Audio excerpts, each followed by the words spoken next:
क्या आप आपके बेटे के लिए उच्च भविष्य के सपने देखते हैं? क्या आप अपने बेटे को श्रेष्ठ ऊंचाई पर ले जाना चाहते हैं? तो आइए आपके बेटे के उज्जवल भविष्य के लिए श्री स्वामीनारायण गुरुकुल इंटरनेशनल स्कूल वडोदरा वर्णामा, जहां मिलेगा अध्यात्म युक्त पौराणिक संस्कार, सबर गुरुकुल परंपरा, अद्यतन टेक्नोलॉजी के साथ एडवांस एजुकेशन, CBSE कक्षा 1 से 7 अंग्रेजी माध्यम, GBSE कक्षा 6 से 9 गुजराती माध्यम, स्कूल के साथ कक्षा 5 से 12 एवं कॉलेज के छात्रों के लिए हॉस्टल की सुविधा, इंटेलिजेंस टीचर्स का अनुभव और प्रेम भरा सहकार, हवा उजास वाले क्लासरूम्स, भव्य और मनोरम्य कैंपस, चारित्र्यवान संतों का पवित्र सानिध्य, स्वच्छ और सुंदर नेचुरल वातावरण, म्यूजिक, पेंटिंग्स आदि आर्ट एक्टिविटी के लिए स्पेशल क्लास, नेशनल और रिलीजियस फेस्टिवल्स और इवेंट्स का उज्जवायन, स्पोर्ट्स एक्टिविटी के लिए विशाल प्लेग्राउंड, यमी, प्योर और हेल्दी प्रभु प्रसाद युक्त भोजन, शहर में से आने वाले छात्रों के लिए ट्रांसपोर्टेशन की सुविधा। तो आइए, देर किस बात की, admission open now. Rajkot Gurukul की शाखा Shri Swaminarayan Gurukul Vadodara, national highway number 8 वर्णामा के पास, वडोदरा, गुजरात। संपर्क 9099821000 9016775959। जय स्वामीनारायण।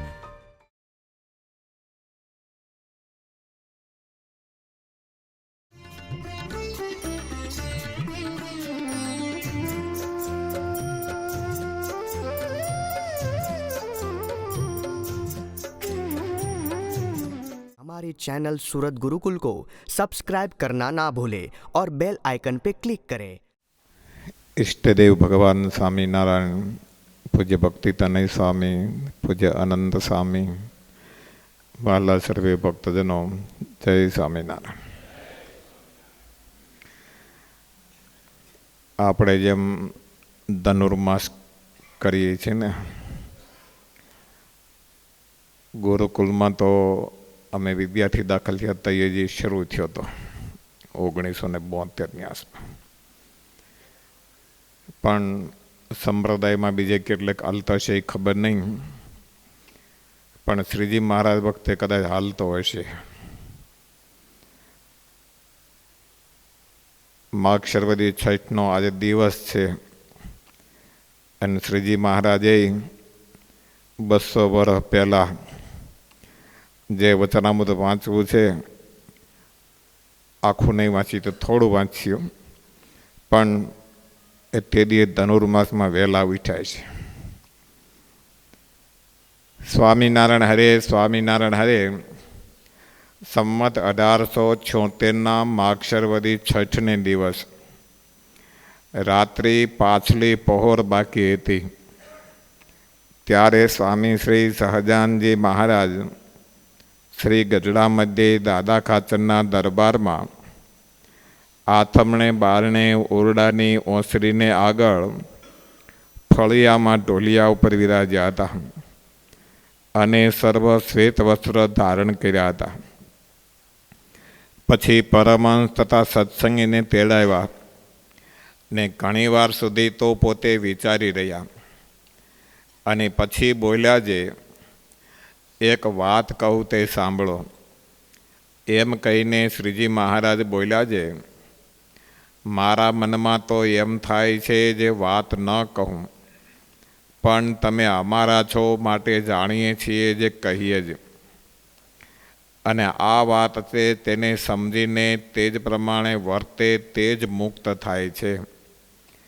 અને તે વિના તો 4 વેદ, 8 શાસ્ત્ર, 18 પુરાણ અને ભારતાદિક ઇતિહાસ તેને ભણવે કરીને તથા તેના અર્થને જાણવે કરીને અથવા તેને શ્રવણે કરીને પણ મુક્ત થાય નહીં. તે વાત કહીએ તે સાંભળો જે બહાર તો ગમે તેટલી ઉપાધિ હોય, પણ તેનો જો મનમાં સંકલ્પ ન હોય તો તેનો અમારે ખરખરો નહીં. અને અંતરમાં જો રંચ જેટલો પદાર્થનો ઘાટ થાય તો તેનો ત્યાગ કરીએ ત્યારે નિરાશ થાય એવો અમારો સ્વભાવ છે. માટે અમે હૃદયમાં વિચાર કર્યો છે ભગવાનના ભક્તના હૃદયમાં વિક્ષેપ થાય છે તેનું કારણ તે શું છે? પછી મન, બુદ્ધિ, ચિત્ત, અહંકાર એની સામું જોયું ત્યાં તો એ અંતઃકરણ પણ ઉદ્વેગનું કારણ નથી. અંતઃકરણમાં તો ભગવાનના સ્વરૂપના નિશ્ચયનું બળ અથવા આત્મજ્ઞાનનું બળ તેને યોગ્ય કરીને અંતઃકરણને ગાફલતા રહે છે. જે ભગવાન મળ્યા છે તે હવે કાંઈ કરવું રહ્યું નથી એવું ગાફલપણું રહે છે. એટલો જ અંતઃકરણનો વાંક છે. અને જાજો વાંક તો પંચજ્ઞાનની ઇન્દ્રિયોનો છે.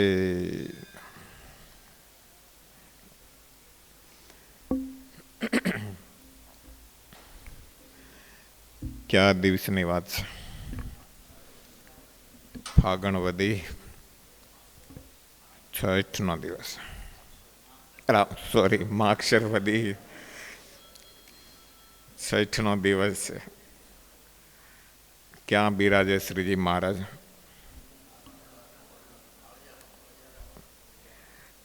ગઢડામાં દાદા ખાચરના દરબારમાં આથમણે બાળ ઓરડો, એની ઓસરી અને એની આગળ પાછા ફળિયામાં. ટાઈટ નહીં હોય તે દેવું લાગે છે. નકર તો આપણી ઘોડે હોલમાં બેહત ક્યાંક.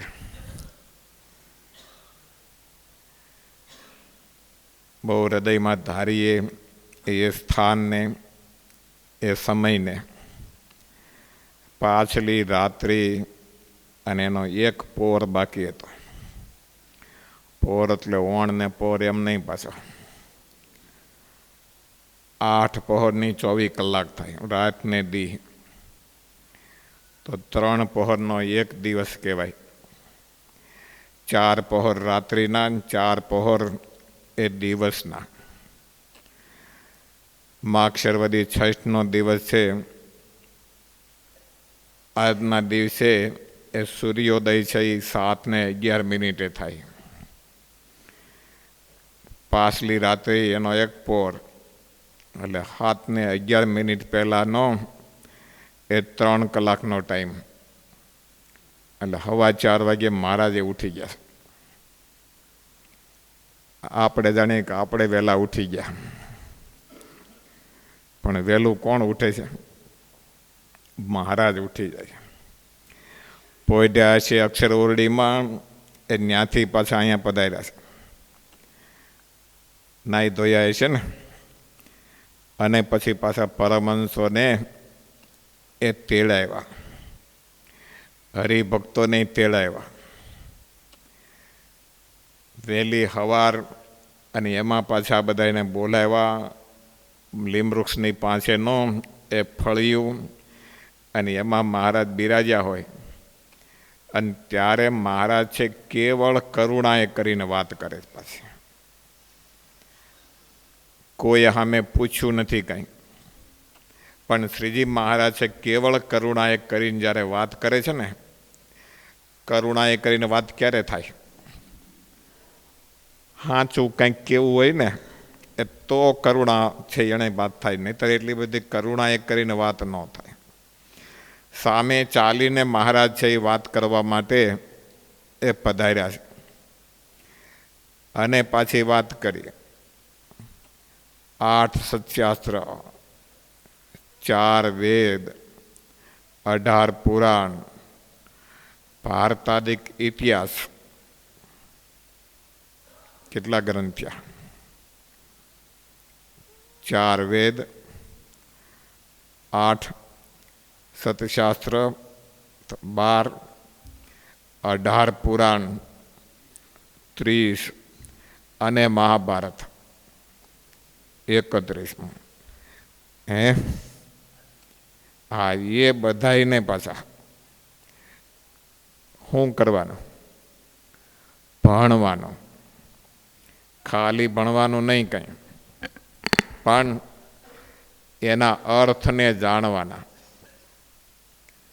આટલા બધા શાસ્ત્રના નામ લેવા, એના પૂઠાય આપણે જોવા, એ દુર્લભ છે ને. આજના જમાનામાં આટલા દુર્લભ હોય તો તે દિવસે એક મહાભારત બીજાને ત્યાંથી લાવવું હતું ખાલી શ્રીજી મહારાજને. 2 પ્રસંગ છે. ખુશાલ ભટ્ટને મોકલાને લાવ્યા.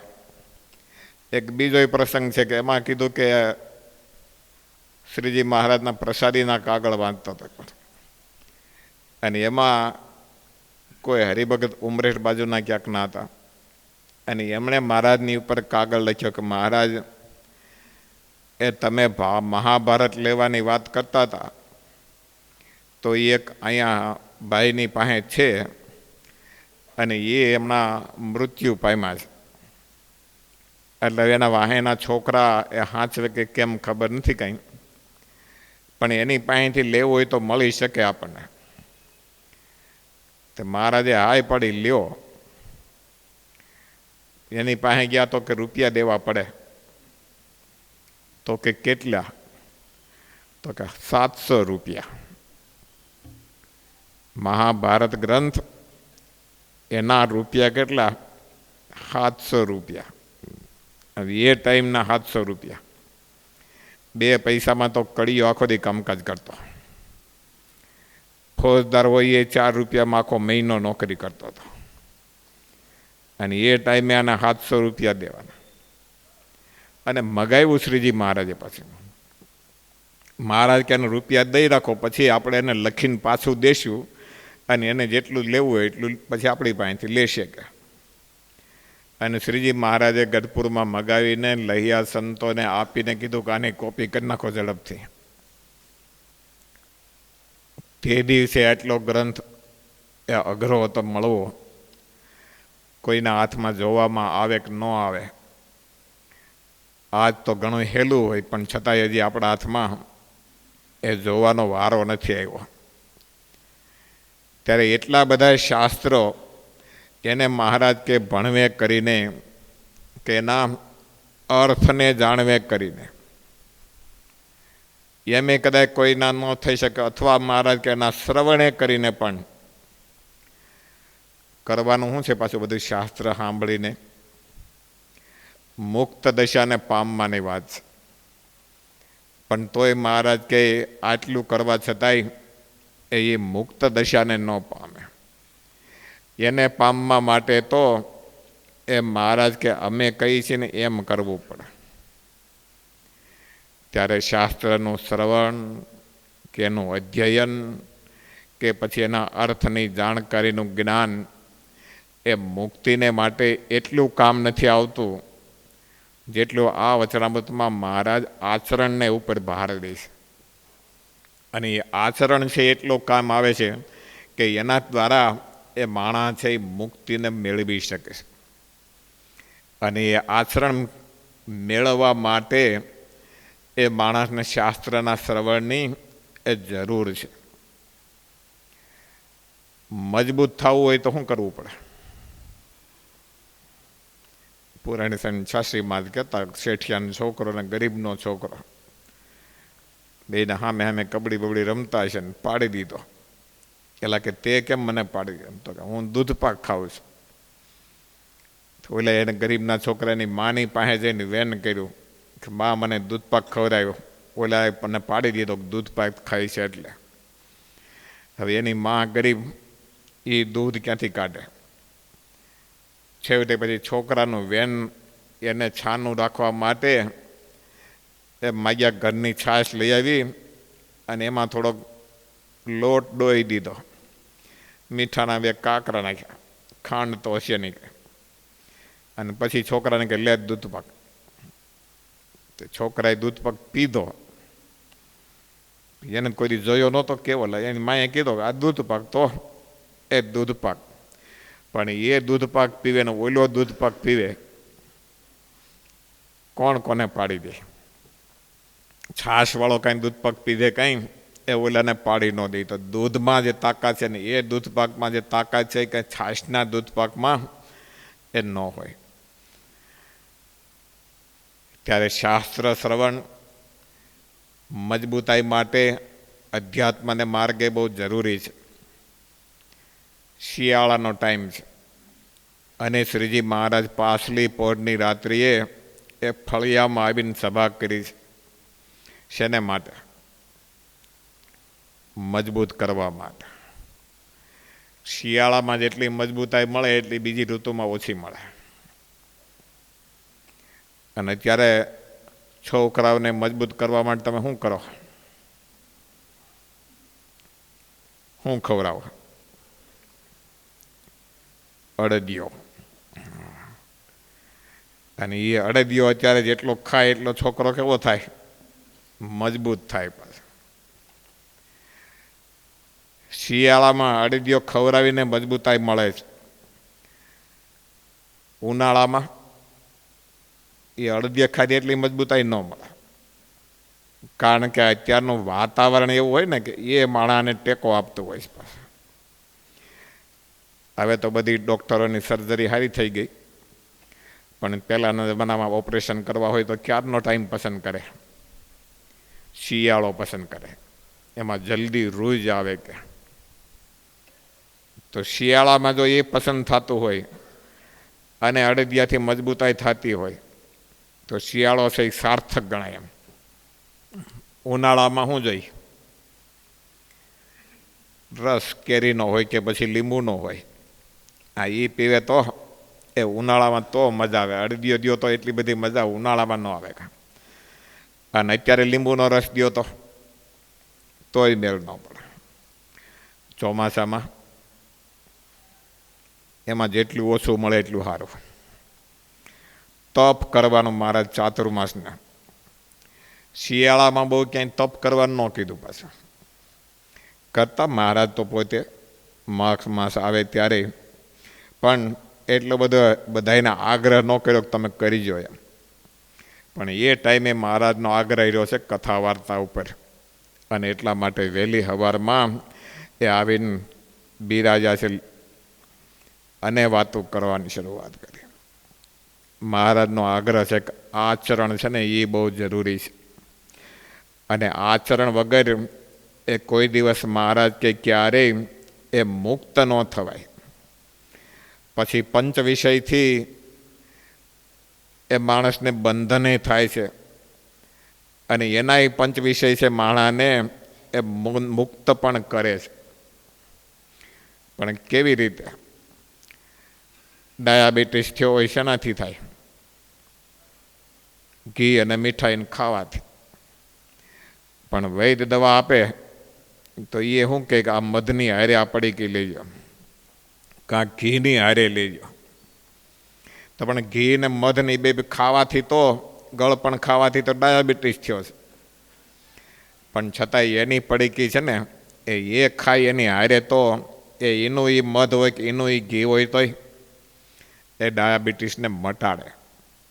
ત્યારે જગતના જીવના પંચ વિષય છે. આંખે કરીને જોવાનું, કાને કરીને સાંભળવાનું, જીભે કરીને એ સ્વાદ લેવાના.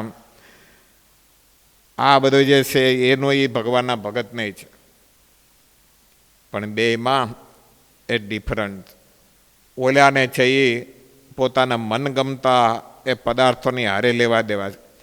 ભગવાનના ભગતને એ ભગવાનના સંબંધવાળા વિષય એ એની સાથે લેવાનો.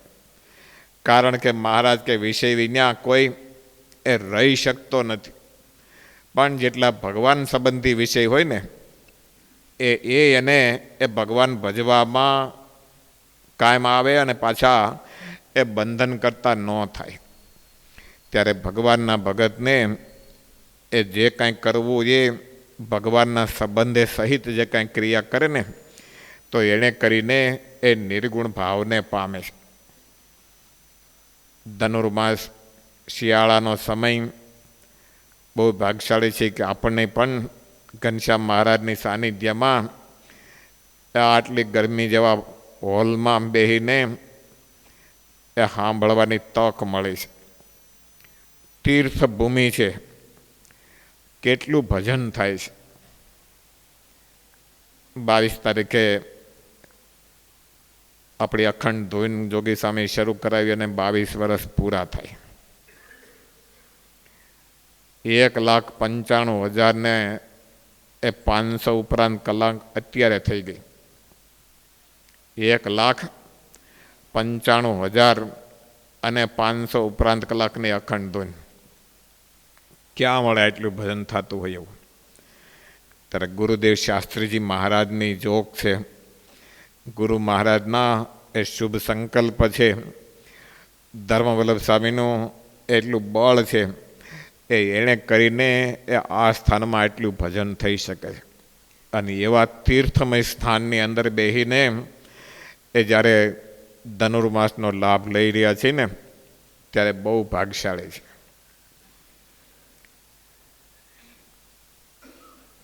ત્રણ વાત છે. પાસે હોવા છતાંય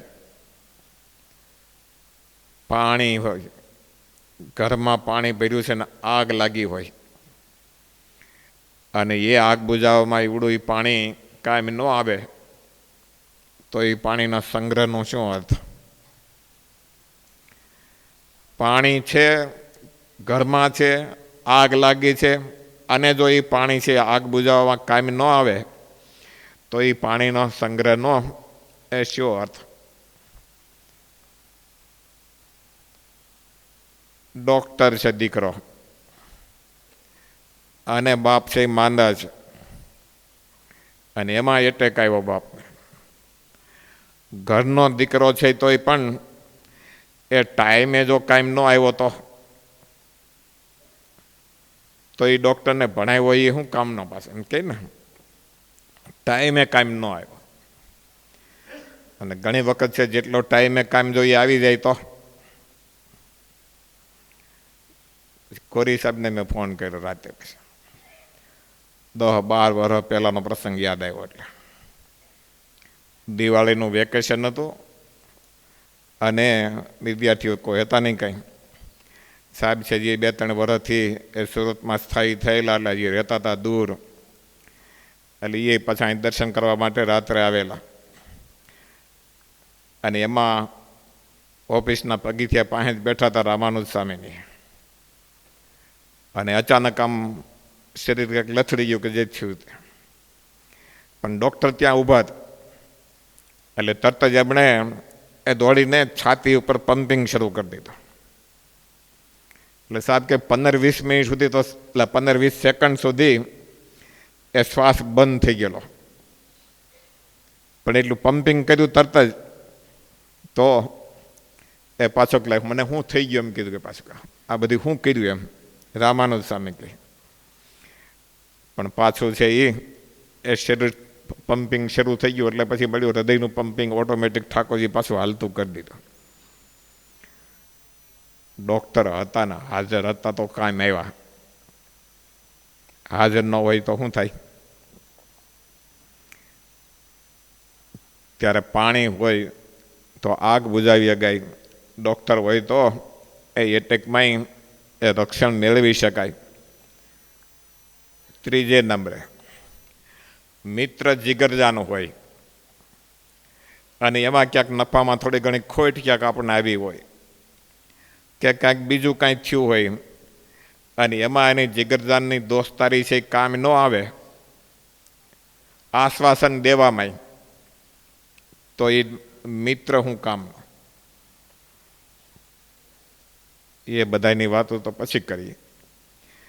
ત્યારે આપણી પાસે આવું સારું શરીર મળ્યું, આવું સારું સ્થાન મળ્યું અને આવો સારો એ યોગ મળ્યો. અને એ યોગ, સ્થાન, સંતો, ઠાકોરજી એ જો મુક્તિ માટે કામમાં ન આવ્યા તો પાસે છે તોય એ નકામું છે. ત્યારે ગમે એટલું મળ્યું હોય, કોઈ મદદ કરનાર હોય કે ન મળે, પણ આ બધામાં તો હજી ક્યાંક ઉગરી શકાય. પણ 3 વસ્તુ એવી છે કે એમાંથી પછી એ ઉગરવા માટે તો ખરેખરની કસોટી થતી હોય છે. અને કસોટીના પથ્થરરૂપ એક પેલું ગણી તો રોગ. શરીર મળ્યું પણ રોગગ્રસ્ત હોય તો એ શરીરથી શું કામ લઈ શકાય? પછી રોગથી પીડાતો હોય માણસ, કેન્સર થયેલું હોય કે એડ્સ જેવા રોગ થયા હોય તો એની માથે મોત છે એ તો એ ભયમાં કરતું હોય. એને બચાવવા માટે ઘણીવાર ડૉક્ટરે પછી હાથ ઊંચા કરી દે. હોસ્પિટલમાં રહ્યો હોય ને પછી હવે લાગે કે હવે કાંઈ બહુ એ મેળ પડે એવો નથી, પછી ડૉક્ટરે કહી દે કે ભાઈ હવે તમે એ બોલાવો, એને બોલાવી લ્યો અને હું લખી દઉં તમને. રોગગ્રસ્ત હોય એ મોટી કસોટી એ ટાઈમે. બીજે નંબરે એ વૃદ્ધાવસ્થા હોય,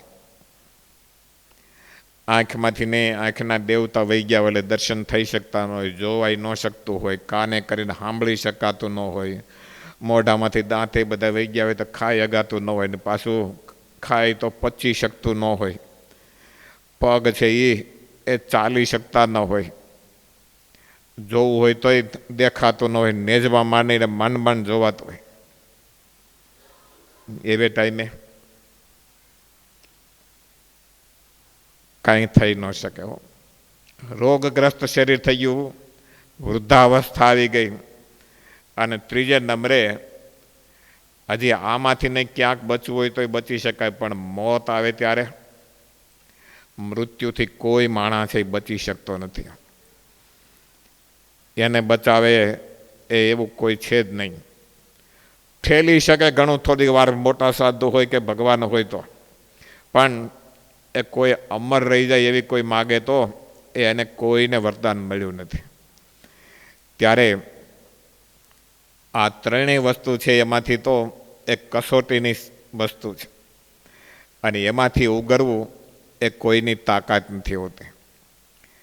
ત્યારે માણસને શરીર મળ્યું, સંપત્તિ મળી, સગા સંબંધી મળ્યા, મેળવું ઘણું, પણ એ આ બધામાંથી ઉગરવા માટે એ કાંઈ હાથમાં ન હોય. પાયમાં હું ગમે એટલું મેળવ્યું માણસ છે, અને જો આમાંથી ન ઉગરી શકાતું હોય રોગથી, બીજે નંબરે વૃદ્ધાવસ્થાથી, અને ત્રીજે નંબરે એ મૃત્યુથી, તો એ સંપત્તિ કે એ સગા સંબંધી કે બીજા એ મેળવા મળ્યા પણ એ પામી કાંઈ ન શક્યા. ત્યારે પામવા જેવા એ એક મહારાજ છે, અને એ મહારાજને પામવા માટેની એ આપણી મહેનત છે. ત્યારે શ્રીજી મહારાજે પણ આ વચનામૃતમાં પ્રથમના 18માં એ મહારાજ સવારના પોરમાં પાછલી રાત્રિએ 4:15 વાગે એ ઉઠીને સામેથી સાધુઓને સત્સંગીને તેડાવીને એ વાત કરે છે કે જેટલું તમારું આચરણ છે એ પવિત્ર હશે તો એ આચરણ છે એ મુક્તિને આપનારું થશે. બાકી ગમે એટલું શાસ્ત્રનું અધ્યયન હશે, એના અર્થને જાણતા હશો કે એનું શ્રવણ કર્યું છે, એ તોય પણ એ ક્યારેય મુક્તિ આપનારું નહીં થાય. અને આખો સંસારમાં તમે જુઓ તો સ્વાર્થ વિના ક્યાંય વાત નથી થતી. હવ કેવી વાત કરે કે ને, રાહ રાખીને વાત કરે. રાહ રાખીને વાત કરે એટલે પોતાનો સ્વાર્થ ક્યાંય સરતો હોય ને એટલું તો છીંડું રાખે વાતમાં. દેશમાં રાજ્યમાં કાયદા ઘડાય તો કાયદા ઘડનારા શું કરે? એ રાહ રાખીને વાત કરે, અને એવી કલમ પછી છેલ્લે વાપરે તો એ એના ફેવરમાં જોતું હોય તો એ મળી શકે એને. ત્યારે નિસ્વાર્થ વાત કરનારા તો એ મહારાજ કે એક તો અમે કહેતા ભગવાન અને ભગવાનના સાધુ એ બે જ છે. શ્રીજી મહારાજ કે તમને અવળી વાતે ચડાવી દઉં તો એથી મારું શું સારું થાય? કે હું જે કાંઈ ગ્રહણ કરું છું કોને માટે કરું છું? ભગવાનના ભક્તના એ રૂડા વાસ્તે કરીએ છીએ. જો એમ ન કરતા હોય તો મહારાજે આ વચનામૃતમાં હમ ખાધા. અમને એ રામાનંદ સ્વામીના હમ છે. 76ની સાલની વાત છે, 1800 અને રામાનંદ સ્વામી ધામમાં ગયા 1858 સાલમાં. કેટલા વર્ષ સોનાણી સાહેબ રહ્યા?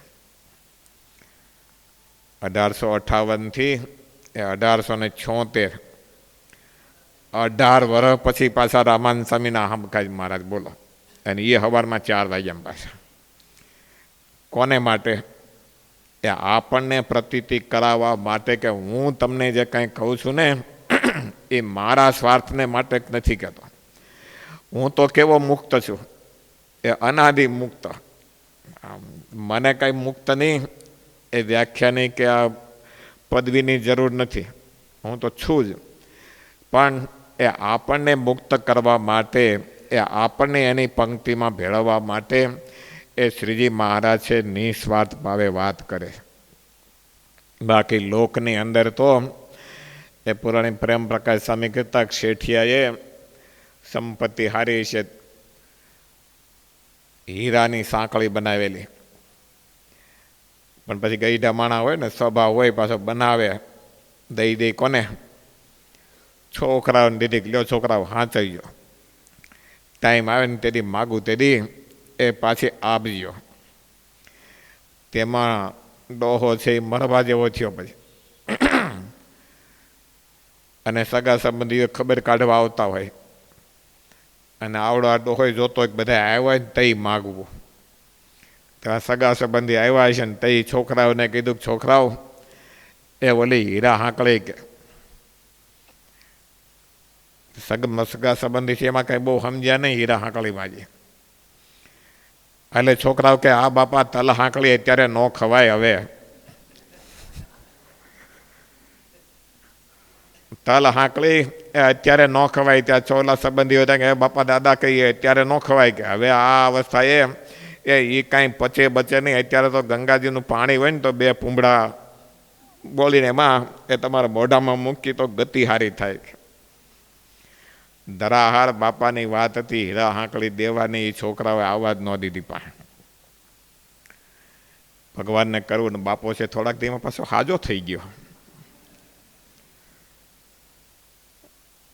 પણ ગઈડાઈ હીરા હાંકળી તો બનાવી હતી, પણ પાછી હજી 50,000ની મૂડી છે ને પોતાની પાસે રાખી મૂકી હતી. એટલે હાજા થયા પછી છોકરાઓને કે છોકરાઓ એ મેં તો જાત્રા કરી લીધેલી એટલે મને અત્યારે વસવસો નથી કાંઈ, પણ તમે હજી જોવાની અવસ્થા છે ને, તમે બધા છે ને જાત્રા કરી આવો, એ તો પછી તમને વૃદ્ધાવસ્થામાં કાંઈ વસવસો ન રહે. તે છોકરાએ બાપાની પરિસ્થિતિ જોઈ હતી એટલે છોકરાને ચૂક તો હાલો જાય જાત્રા કરવા માટે.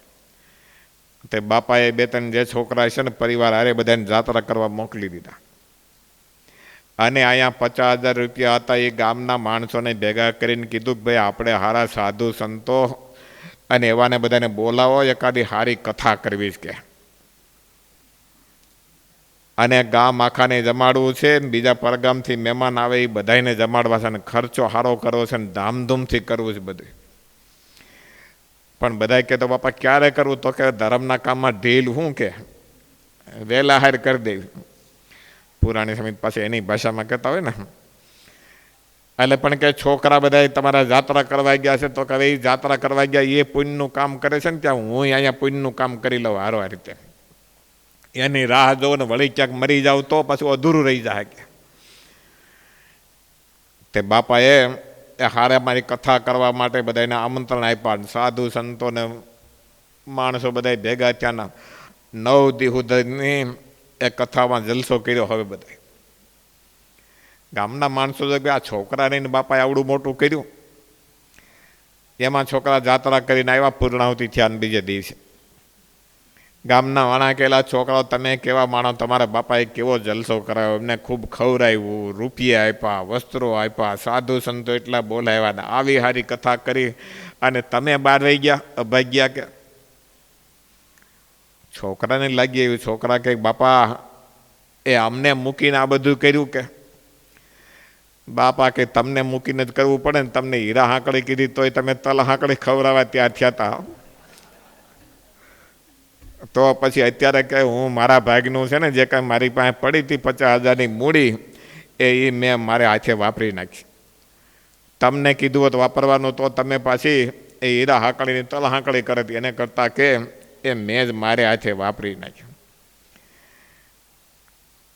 પુરાણી સામે કંઈ બહુ સમજવા જેવું છે. ગઈઢીઓને ગામડામાં કહેતા હા જે હોય શું કરવાનું, આ પોતાના હાથે એ પોતાની હાજરીમાં ઘણી વખત ઘણા કરતા હોય જીવતું જગત્યું, કેવું જીવતું જગત્યું કરી લે એ તો એ કામનું વાહે પછી સંપત્તિનો કૂતરા બિલાડા એ શું કરે કંઈ એ ખબર નહીં હોમ.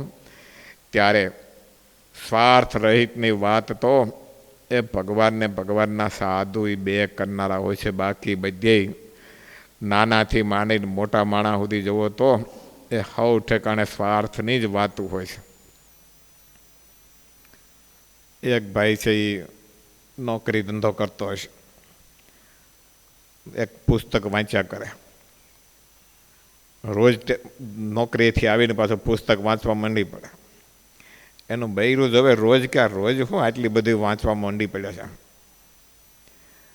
છેવટે એક વખત 7-8 દી થઈ ગયા ને તઈ કીધું કે રોજ આટલી બધી વાંચવામાં મંડી કેમ પડ્યા છો?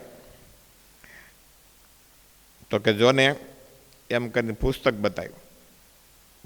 પુસ્તકનું હેડિંગ હતું પગાર કઈ રીતે એ વધારવો. પગાર કઈ રીતે વધારવો એટલે કાંઈ એનું અધ્યયન કરી રહ્યો તો પગાર કઈ રીતે વધારવો ને મારો નોકરી કરું છું એમાં. અઠવાડિયું 10 દી સુધી આણે વાંચ્યું ને પછી એમ થયું કે હવે બરોબર આમાંથી આઈડિયા શીખી ગયો છું શેઠની પાસે જઈને કેમ માગણી કરવી પગાર વધારવાની. અને હિંમત કરીને શેઠની ચેમ્બરમાં ગયો. શેઠે વાંચતા હતા, ભાઈ આવ્યો એટલે તરત શેઠે વાંચવાનું બંધ કર્યું. પુસ્તક વાંચતા હતા એ મૂક્યું ટેબલ ઉપર અને કીધું કે બોલો કેમ આવ્યા? તો કે આવ્યો છું શેઠ, પણ હવે મારે બોલવા જેવું નથી. તો કે કેમ? તો એણે શેઠ જે વાંચતા હતા ને પુસ્તક એ ટેબલ ઉપર મૂક્યું, એમાં હેડિંગ જોયું ઓછા પગારમાં કઈ રીતે કામ કરાવવું. ઓછા પગારમાં એ કઈ રીતે કામ કરાવવું. ઓલો જાણે પગાર વધારવા માટેની પુસ્તક વાંચીને પગાર વધારો કરી લો, પણ શેઠ એની કરતા માથા ના હતા. તે બૈરા કે કેમ થયું તમારે પગાર વધારવાનું? 10 દી 15 દી થઈ ગયા કાંઈ સમાચાર દેતા નથી. તો કે સમાચાર શું દેવા કે ત્યાં શેઠની પાસે ગયો ત્યાં એ આવું પુસ્તક વાંચતા હતા, ઓછે પગારે કેમ કામ કરાવવું.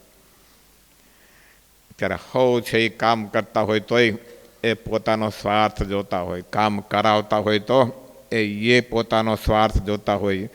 કેવળ ને કેવળ એ નિષ્કામ ભાવે નિસ્વાર્થ ભાવે એ ભગવાનને ભગવાનના સાધુ છે ને એ કામ એ જે કંઈ વચન કહે છે ને એમાં એને કોઈ જાતનો સ્વાર્થ નથી. મહારાજ કે હરિભગત અમે જઈએ છીએ ને અમારું સ્વાગત કરે છે, હવેલીઓમાં પધરાવે છે, અન્ન વસ્ત્રને એ ધન આદિકથી સેવા કરે છે, પણ તોય અમે એમાં ક્યાંય એ તો એના વખાણી કેમ વખાણીએ છીએ? એના રૂડા વાસ્તે એને સારું લાગે ને એ મહારાજ કે એટલા માટે અમે વખાણી છીએ. અને જે કોઈ અહીંયા અર્પણ કરે છે મહારાજ કે એને પાછું દિવ્ય સ્વરૂપે એ અક્ષરધામમાં અમે એને પાછું મળે છે. પાછું પ્રથમના 71માં વચનામૃતમાં.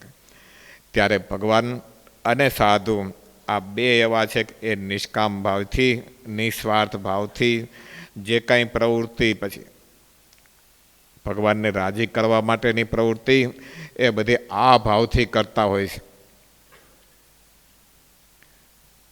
રોજકાના કાકાભાઈ હતા, બહુ સારા ભગત. પાછા પ્રસાદાનંદ સ્વામીએ લખ્યું મહારાજની મૂર્તિ સિદ્ધ કરવા માટે એ રોજ રાત્રે 10 વાગ્યાથી માંડીને 2 વાગ્યા સુધી ધ્યાન ને ધારણા કરતા. 10 વાગ્યા સાંજે એ વાળું પાણી કરીને એ હુવાને બદલે રાતના 2 વાગ્યા સુધી આવી સાધના કરતા મહારાજની મૂર્તિ એને સિદ્ધ કરવા માટે. કેટલા દી પાછી કાલે વચનામૃત વાંચ્યું હતું અંત એમ આવ્યું ને કેટલા વર્ષે 10 વર્ષ થાય, 20 વર્ષ થાય, 50 વર્ષ થાય, 100 વર્ષ થાય તોય પણ એ ભગવાનની મૂર્તિનું જે ધ્યાન કરવું એ એમાં એ કાયર ન થવું. પછી ભૂંડા ઘાટ સંકલ્પ ઉઠતા હોય તો એને ઉઠવા દઈને પણ એ આવડા છે એ મૂકી ન દેવું પડે. ત્યારે આવડા કાકાભાઈ રોજકાના એ 15 વર્ષ સુધી આવો અભ્યાસ કરતા રહ્યા, રોજ રાત્રે 2 વાગ્યા સુધી. ધંધો કરવો અને પૈસાવાળો થવો હોય તો કેટલા વર્ષ અભ્યાસ કરવો પડે, કેટલા વર્ષ ધંધો કરવો પડે. ધનની ઉપાસના કેટલો ટાઈમ સુધી કરતો રહે જીવ, બોલો? મરે ત્યાં સુધી ધનની ઉપાસના કરતો રહે, અને ત્યાં સુધીમાં હાથમાં કેટલું આવે તમને ખબર પાછું. ત્યારે કાકાભાઈ છે રાતના 2 વાગ્યા સુધી 15 વર્ષ સુધી અભ્યાસ કર્યો, અને પ્રસાદાન સ્વામી કે એમાં એમને મહારાજની મૂર્તિ છે સિદ્ધ થયેલી. ભગતે એવા, સાધના એવી પાછી, અને આટલા ભગતો એટલે પરગણામાં એ આવરું પણ હારી હોય. જસકા કરીને બાજુમાં ગામ, અને ત્યાંના ક્યાં ભગત, જીવા ભગત, 2 મિત્રો છે મહારાજની પાસે પધારતા હોય હારે સત્સંગ સમાગમ કરવા માટે. પ્રથમના 70માં વચનામૃતમાં પ્રશ્ન પૂછે મહારાજને કે મહારાજે કીધું સામે બેહીને એ કોઈ પ્રશ્ન પૂછો પણ અમને નહીં. હરિભગત કે સાધુએ પ્રશ્ન પૂછવો હોય તો અરસપરસ પ્રશ્ન પૂછો એકાબીજાને. અને ત્યારે એ રોજકાવાળા કાકાભાઈએ નિત્યાનંદ સ્વામીને પ્રશ્ન પૂછ્યો કે સ્વામી, એ અંતરમાંથી એક કહે છે એ ભગવાન ભજી કહેતા વિષય ભોગવીને એક એની ના પાડે. ના પાડે એ કોણ છે ને હા પાડે એ કોણ છે? પણ આવો સવાલ નીકળે ક્યારે? એ આટલી સાધના અંદરમાંથી હાલતી હોય ને, એ તઈ એની હારે લડાઈ હાલતી હોય. 2 વાગ્યા સુધી ધ્યાન કરવાની શરૂઆત કરું, બેહું છું તોય પણ અંદરમાંથી એક જણો કહે છે હુઈ જા, અને બીજો કહે છે કે જાગ. આવો સારો ટાઢો પર્સન, શિયાળોનો ટાઈમ છે, આમાં ગોદડામાંથી ધૂસામાંથી બહાર નીકળવા કરતા આઈને રે ધનુર્માસમાં નથી જવું. એક એમ કહે છે ને એક એમ કહે છે કે ના જવું છે ધનુર્માસમાં. તો અને જવું હોય તો શું કરવું પડે? ધૂસાને હડસેલો મારવો પડે અને થોડીક હડપ કરવી પડે. અને તમે એટલી હડપ કરીને અંતરમાંથી એક આ જ કહેતું છે ને એક ના જ કહેતું હોય છે ને કે રોજ તો જાય છે પણ કેટલા વાગે? 7:30. અને આજ 1 કલાક વહેલું કાલાલીભાઈ આઠે વહેલા ઉઠીને અશ્વિની કુમારથી અહીં પૂગી જવું. સાધક ભગત હતા, અને એને લીધે એને આ સંકલ્પ થતા. ભગવાનનો ભક્ત એ મહારાજની મૂર્તિના ચિંતન માટે સાધના કરતો હોય ને, ત્યારે એના હૃદયમાં ગાઢ સંકલ્પનું બળ તો એ થાય. પણ એ ગાઢ સંકલ્પની સામે જોયા વિના મંડ્યો રહેતો, એ એની ઉપર ભગવાનને ભગવાનના સંતો એ એની કૃપા થતી હોય. ત્યારે આમની સાધનાથી એટલી સિદ્ધ દશાની રીતે પામી ગયેલા, અને એમાં સમય થયો ને વૃદ્ધાવસ્થામાં એમ લાગ્યું કે હવે મૃત્યુ નજીક આવ્યું લાગે છે. એના બૈરાને બોલાવ્યો, એને કીધું કે જો હવે એ મારું શરીર ઝાઝો ટાઈમ રહે એવું દેખાતું નથી. તેના બૈરાઓ કે તો બોલો ને શું કરવું? કે તો કે એને માટે તને કહું છું કે હું જો મરી જઈશ તો તારે પછી વિધવા થવું પડે, અને એ ટાઈમે પછી તારી પાસે જે કાંઈ ઘરેણા આદિક હશે ને એ શું કામના?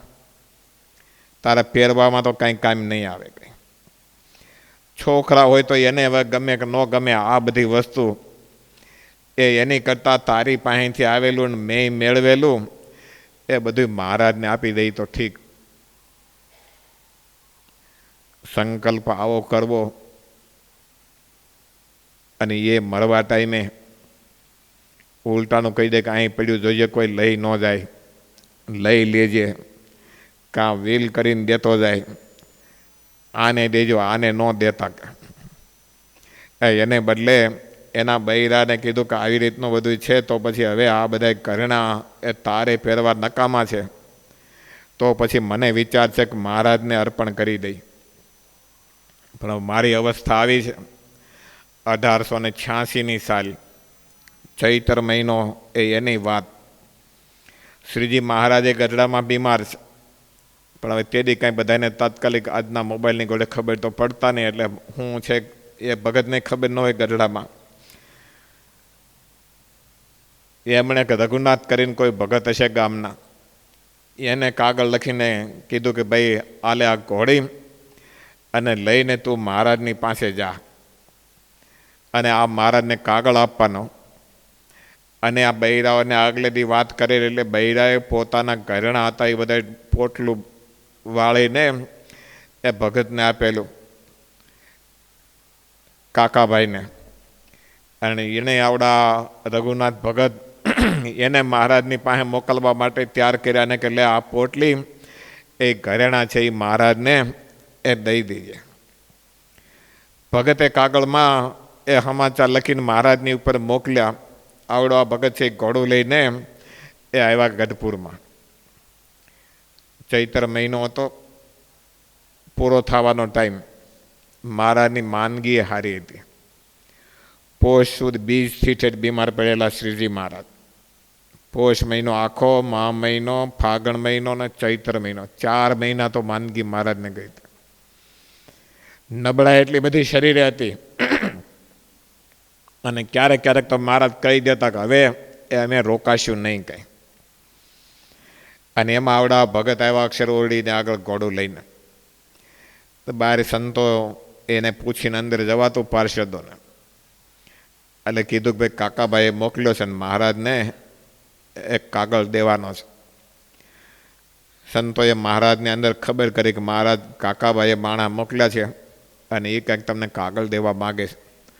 મહારાજ કે આવવા દો એને. બીમાર અવસ્થાથી અક્ષર ઓરડીમાં પહોંચ્યા હતા અને એમાં આવવા દે એને કીધું કાગળ લઈને એ કાસદ છે એ આ રઘુનાથ ભગત છે એ અંદર ગયા. દંડવટ કરીને એ મહારાજની આગળ પોટલી એ મૂકી અને મહારાજના હાથમાં કાગળ આપ્યો કે લ્યો મહારાજ, એ આ રોજકાથી કાકાભાઈએ એ મોકલાવ્યું છે. મહારાજે પોટલી ખોલાવી તો ઘરેણા રૂપાના, ચાંદીના, હોનાના. કાગળ શુકાન સામેને બોલાવીને મહારાજે કાગળ વંચાયો અને કાગળમાં લખ્યું હતું કે મહારાજ એ હવે શરીરનો ભરોસો નથી, કાંઈ કેટલો દિવસ રહેવાય એવું, એટલા માટે એ આ થોડી જે કાંઈ મૂડી હતી ને એ તમને મોકલાવીશ. તાહળે મોટી આવતી, કહાની નહીં પણ એ રૂપાની તાળી. ક્ષત્રિય ગરાસી હતા ચુડાસમા દરબાર, અને એના ઘરમાં તો રાસ સસલું ઘણું આવું મોટું હોય. અને એમાં બધા ઘરેણા મૂકી અને એનું પોટલું બનાવીને એ મહારાજને મોકલેલું. ને પોટલું ખોલ્યું, તાળીના ઘરેણા બધું, અને કાગળમાં લખ્યું હતું કે મહારાજ આ મોકલ્યા છે ને એ તમને એ ઠીક લાગે એમ તમે વાપરજો. હવે મારી અવસ્થા થઈ છે, પણ કૃપા કરો એટલી જો તમને અનુકૂળતા હોય એ તો દર્શન દેવા પધારો, તમારી હાજરીમાં મને એ તમારા ધામમાં મોકલી દો. ભગત એવા હતા. 15 વર્ષ સુધી જેણે આવી સાધના કરી હોય તો એને શ્રીજી મહારાજ ન જાણતો હોય, એને જરૂર જાણતો હોય. અને ત્યારે એ મહારાજ પથારીમાંથી એકદમ બેઠા થઈ ગયા અને મોટા સંતોને બોલાવીને કીધું કે સ્વામી તૈયાર થાવ, આપણે એ રોજકા જાઉં છે કાકાભાઈને ત્યાં. અરે મહારાજ પણ આટલી બધી માંદગીમાં મુકુંદ બ્રહ્મચારી કંઈ ન્યાય ક્યાં જતા હતા? હવે એ તો કાગળ તો આવ્યા કરે. મહારાજ કે કાગળ આવે તોય એ ભલે ન આવે તોય ભલે, પણ રોજકા જવું પડશે. મેનો તૈયાર કરાવ્યો, સંતો પાર્ષદો હારે લીધા. એક જોતા હરિભક્તો બધા સાધુ દરબાર ગઢમાં બધા ખુશ થઈ ગયા કે મહારાજને શરીરે સારું થઈ ગયું, કે અહીંથી ઠેઠ રોજકા 50-60 કિલોમીટર થાય ત્યાં જવા માટે તૈયાર થઈ ગયા. મહારાજ ત્યાં ગયા, ભગતની પાસે બેઠા, ડોલીએ માથે હાથ ફેરવો અને બોલો ભગત શું ઈચ્છા છે? બસ મહારાજ ઈચ્છા એક જ છે કે તમે એ મને વહેલા હારે ધામમાં મોકલી દો, ને તમે આટલી દયા કરીને એ અંતકાળે એટલા દર્શન દેવા માટે આવ્યા ને એ બહુ કૃપા કરી. એમ કરીને પાછા એ બૈરાઓના કડા હતા એ થોડાક મહારાજ પધારે તો પાછી ભેટ કરવી પડે ને, એટલે એ પાસે હતા તો મહારાજને કંઈક લ્યો એ આ કડા અને આવડો આ ઘોડો એ તમે રાખો. એમ કરીને મહારાજને અર્પણ કર્યું. શ્રીજી મહારાજ કે સારું થોડા દીમાં એ તમને અમે ધામમાં મોકલી દઈશું. એમ કહીને મહારાજ છે ગઢપુર પધાર્યા. અને મહારાજ ધામમાં ગયા કે એની પહેલાં કે એની પછી એ ભગત છે રોજકાના કાકાભાઈ છે મહારાજના ધામમાં જતા રહ્યા. હું શ્રીજી મહારાજ છે ઠેઠ આટલા હોય ને અહીંયા માંદાને ખબર કાઢવા માટે કે એને દર્શન દેવા માટે આવે, એમાં કોઈ એનો કાંઈ એવો સ્વાર્થ નહોતો. કાંઈ મહારાજ ઘરેણા પૈસા નહીં ત્યારે કાંઈ એ કાંઈ આસક્તિ હતી એટલે આવ્યા નહીં, પણ એવા ભગત હતા ને એનો એક સંકલ્પ પૂરો કરવા માટે એ શ્રીજી મહારાજ ત્યાંથી 60 કિલોમીટર એ દૂર સુધી આટલી અવસ્થામાં ભગવાન પધારતા હોય ત્યારે એ મહારાજ છે એ કેવળ નિસ્વાર્થ ભાવે એ આપણી ઉપર કરુણા કરી રહ્યા છે ને આપણી એ સેવાને છે એ સ્વીકારી રહ્યા છે. ત્યારે બહુ ભાગ્યશાળી છીએ કે આવા ધનુર્માસના આવા પવિત્ર દિવસોમાં આ સ્થાનમાં બેસીને એ કથા વાર્તા સાંભળવા આવવાનું એ મન થાય છે. શ્રીજી મહારાજ છે એ કેવળ અકરુણાએ કરીને એ મહારાજ પોતાના ભક્તો ઉપર આ માગશર વદી છઠને દિવસે શિયાળાનો ટાઈમ સવારના પોરમાં વહેલા 4:15 વાગે ઉઠીને એ હરિભક્તોને ધનુર્માસની કથાનો લાભ તેથી આપતા છે એવું લાગે. ત્યારે ભગવાનના ચરણોમાં પ્રાર્થના કરીએ મહારાજના આ ધનુર્માસના સત્સંગ દ્વારા આપણા જીવનમાં પણ એ પવિત્ર આચરણ અને મહારાજની મૂર્તિકોની એ આસક્તિ વધતી રહે એટલી વાત કરીને વિરમું. સહજાનંદ સ્વામી મહારાજની જય. जय स्वामीनारायण। पधारिए भगवत स्वरूपों का दिव्य दर्शन एवं जानने और आनंद मनाने के लिए गुजरात का गौरव एवं आध्यात्म, कला और विज्ञान के समन्वय रूप भव्य सांस्कृतिक प्रदर्शनी के साथ नवनिर्मित महान तीर्थ श्री वर्णिंद्र धाम नीलकंठ धाम 2 के रूप में राजकोट गुरुकुल की नूतन शाखा दैदीप्यमान प्रज्वलित होकर साकार हुआ है। अविस्मरणीय तीर्थ वर्णिंद्र धाम पाटड़ी में आप क्या देखेंगे? 80 लाख लीटर पानी के बीच दिव्यानुभूति कराते 35 कलश मंदिर के साथ मुख्य द्वार में विराजित भगवान श्री नीलकंठ वर्णिंद्र प्रभु एवं 24 अवतारों का दर्शन। दक्षिण भारत के मंदिरों जैसे राजोपचार, षोडशोपचार, भगवत सेवा रीति के अनोखे दर्शन, 108 गौमुख धारा में स्नान, मंदिर के भूगर्भ में बसा विज्ञान, धर्म, संस्कृति एवं कला के समन्वय रूप प्रदर्शनी में भगवत लीला चरित्र, साइंस सिटी, ट्रेन विहार, art gallery, mirror house, aquarium एवं हॉरर हाउस, पारिवारिक जीवन की short film, light and sound show, multimedia धूम्र laser show, 3 volt projection show, मौज मस्ती कराता एंजॉय पार्क, जल विहार, वाटर पार्क, अखंड धून, यज्ञ मंदिर, महा आरती एवं स्वरुचिकर भोजन का आस्वाद। श्वेत रण से नजदीक नूतन महातीर्थ वर्णिंद्र धाम में पधारिए कभी भी। स्थल वर्णिंद्र धाम पाटड़ी वाया विरमगाम, गांधी धाम हाईवे पर, मालवण चौकड़ी से पाटड़ी गुजरात। समय मंदिर दर्शन सुबह 5 बजे से रात 8 बजे तक, प्रदर्शनी सुबह 11 से शाम 7 बजे तक। स्थल वर्णिंद्र धाम पाटड़ी।